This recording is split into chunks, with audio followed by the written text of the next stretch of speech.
one of the major challenges I face is one, to really get into the policy arena.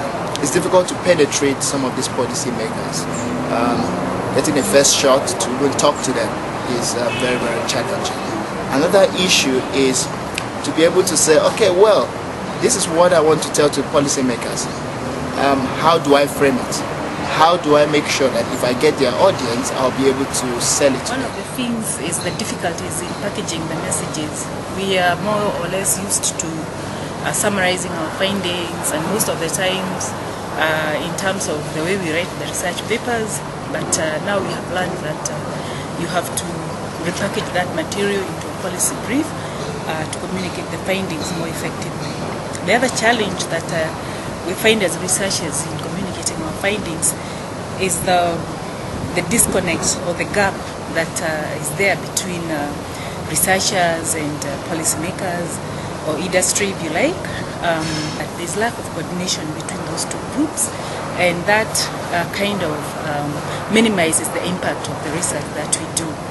And of course there's the issue of resources. A number of research papers, and they're sitting out there or published, but hardly any has successfully reached policymakers or made impact.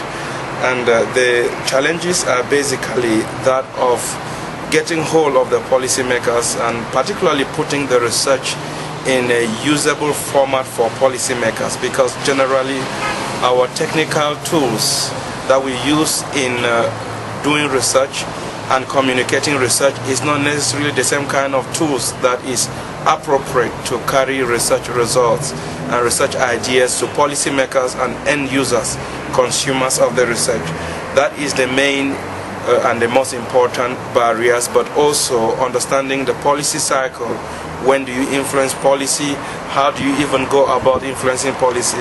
It has largely been a black box to me. I have found it easier to influence other researchers at different levels through publications or workshops than the actual policy. Disseminating this information to our policymakers, because one, most of them are so busy that to fix appointment with them, it could be very, very tricky, because they'll tell you, oh, come tomorrow. By the time you go there tomorrow, that day they say, oh, sorry, we are not available again today. Another problem with our policymakers is that they want to add basically things that will promote their own activities. They want to add things that will bring them up, not things that, oh no, what you're doing is not good. They are not usually willing to listen to that.